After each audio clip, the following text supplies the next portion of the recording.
Monsieur? Oh, quelle nuit épouvantable, Rosemary. Je n'ai eu cesse de me lever, rester éveillé, tourner en rond dans ma chambre. Mais enfin, ce sont vos insomnies qui demeurent. Vous devriez suivre un traitement. Pourquoi ces bouteilles cassées au sol? Ah, mais je me le demande aussi. Je passais là par la cuisine pour aller me rafraîchir quand j'ai vu toutes ces bouteilles cassées par terre. Mais enfin, moi, je me suis dit que ça devait être vous, puisque vous êtes somnambule. Oh, ne m'accablez pas de cela, Rosemary. Je suis déjà assez en ce moment. Vous savez bien que je ne bois que très peu de lait. Oui, enfin, depuis vos insomnies, vous avez beaucoup changé. Ça doit être la fatigue. Alors, docteur Graham, vous connaissiez bien quelques-uns de ces hommes pour avoir participé à ces recherches. Que pouvez-vous nous dire de leur mort? La recherche concernait, et concerne toujours d'ailleurs, car des gens travaillent encore dessus, la vie humaine. Durant ces phases de recherche, quelques scientifiques et autres docteurs ont commencé à se plaindre de divers troubles. Insomnie, angoisse, troubles hallucinatoires, jusqu'à la folie. J'ai observé une certaine gradation de leurs symptômes, en même temps qu'une dégradation de leur état. Pouvez-vous nous dire, avec votre qualité de spécialiste, de quoi souffraient ces hommes? Aucun diagnostic n'a pu être établi, malheureusement. Leurs mots étaient différents, et tous sont morts très rapidement. Une chose m'a marqué, cependant, quelque chose que je n'avais jamais vu précédemment. Tous avaient un regard étrangement brillant avant de mourir.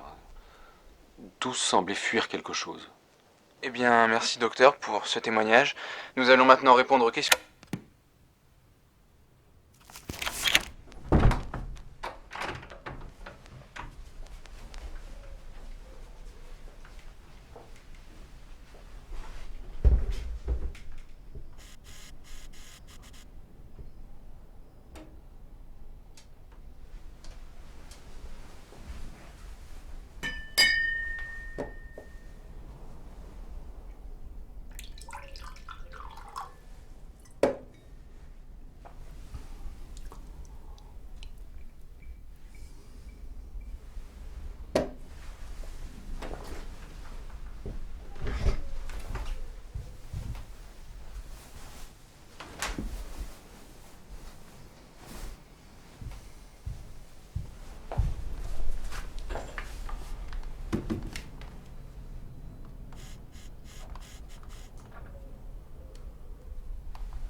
Je n'en peux plus. Cela fait désormais de nombreuses semaines que je souffre d'un mal que je ne peux expliquer. J'ai peur. Je me sens fébrile. Je n'ai même plus l'impression de me reconnaître. Cette sensation très étrange est renforcée par ma carence en sommeil. Ce sont en effet mes nuits qui mangent mes jours. J'écoutais une émission radiophonique cet après-midi qui tente de comprendre l'une des actualités les plus marquantes. La mort inexpliquée de plusieurs scientifiques travaillant sur la vue. Étrange d'ailleurs, cette relation qu'entretiennent les humains avec la vue. Nous prenons cette sensation comme un garant de la vérité, de la réalité. On ne croit que ce que l'on voit, certains aiment dire. Cependant, nous avons tort. Le vent, qui est la plus grande force de la nature, qui renverse les hommes, abat les édifices, déracine les arbres, soulève la mer en montagne d'eau, détruit les falaises et jette au brisant les grands navires, le vent qui tue, qui siffle, qui gémit, qui mugit. L'avez-vous vu et pouvez-vous le voir? Il existe pourtant.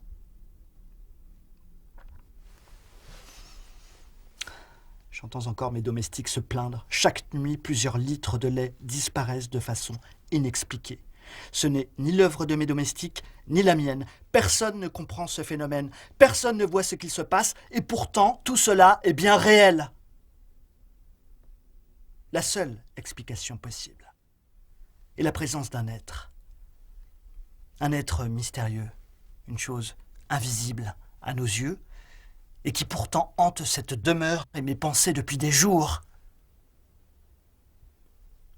Cette chose, afin de la rendre bien réelle, j'ai décidé de la nommer le Horla. Oui, ce mal dont je souffre est causé par le Horla. Maintenant que je connais ce mal, je vais pouvoir le surprendre et le capturer. J'ai élaboré de nombreuses expériences que je vais mettre en place dès ce soir et je filmerai tout. La première consiste à placer divers récipients autour de mon lit afin de surprendre le Horla dans son œuvre.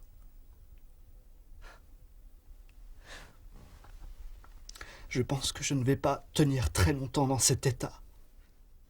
Nous n'allons pas tenir. L'être humain a trouvé ses successeurs. Comme ce scientifique, notre destin est tracé. Hier soir, lors de mes lectures, une phrase attira mon attention. Elle me revient soudain. Le fou est celui qui a tout perdu, sauf la raison.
De soir que mes expériences échouent.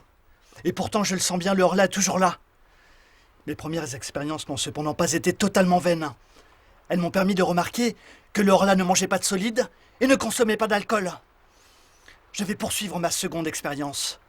La batterie est désormais pleine. J'aimerais vraiment...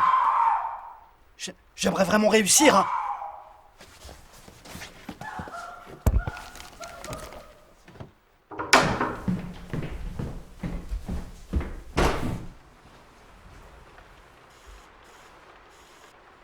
Monsieur, vous ne devriez pas rester là. Elle va mieux. Retournez vous coucher, vous en avez besoin. Et je m'occupe du reste.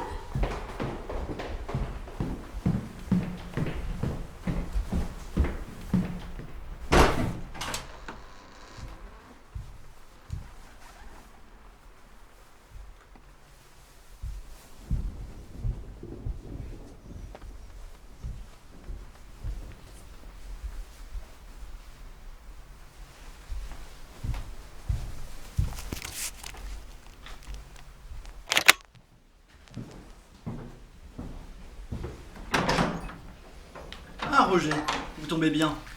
Pouvez-vous garder la caméra pendant que je poursuis mon installation? N'hésitez pas à filmer. Déposez-la près de ces récipients là-bas.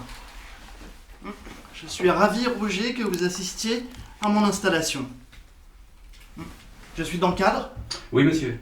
Parfait. Alors aidez-moi. Aidez-moi. Comme j'ai vérifié la batterie cet après-midi, je n'aurai plus besoin de vous. Vous pouvez vous coucher. Adieu, Roger. Oui, monsieur. Si vous avez besoin d'aide, n'hésitez pas à m'appeler. Ah, une dernière chose. Et remplissez-moi la bassine d'eau.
Je ne supporte plus de nettoyer la cuisine comme ça tous les matins. Nous manquons déjà de beaucoup de vaisselle. Les réserves de lait disparaissent.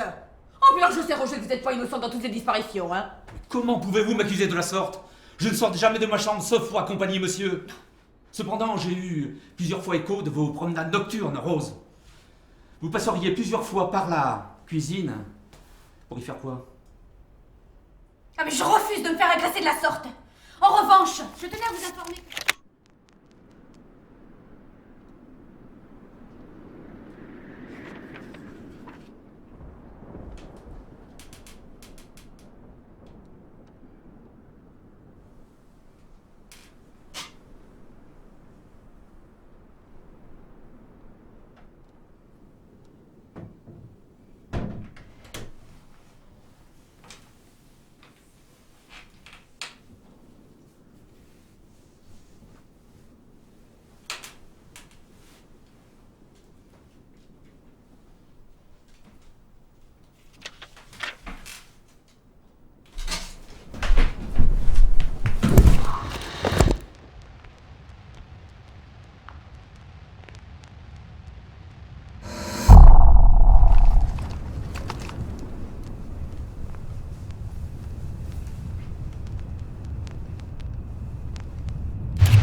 Tu étais entre l'armoire et moi.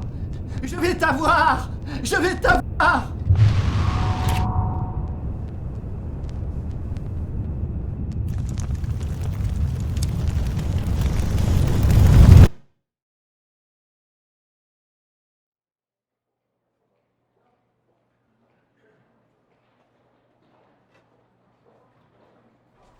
La vidéo s'arrête là. Les pompiers sont arrivés assez rapidement et ont réussi à maîtriser l'incendie et à sauver notre patient.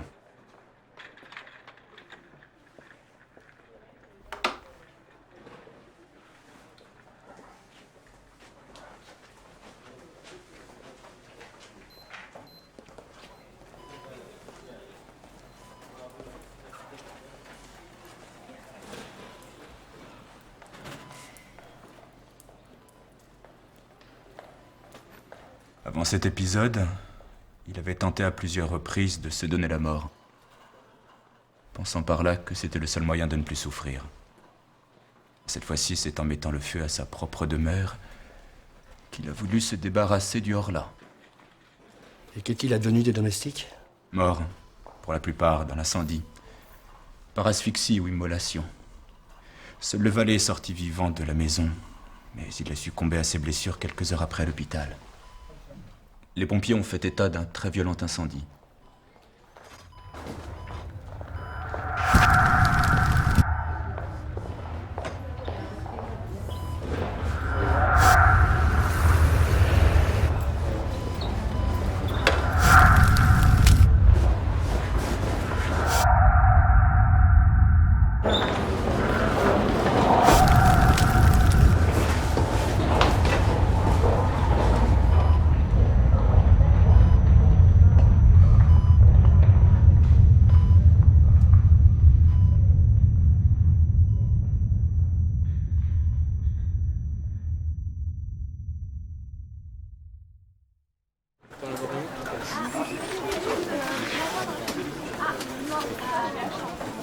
Aucun diagnostic n'est évident après avoir visionné cette vidéo. Personnellement, j'ai beaucoup de mal à me prononcer.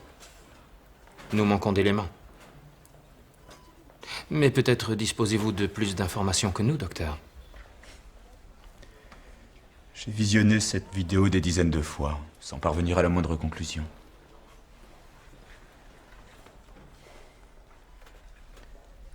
Je ne sais si cet homme est fou, ou si nous le sommes tous les deux, ou si notre successeur est réellement arrivé.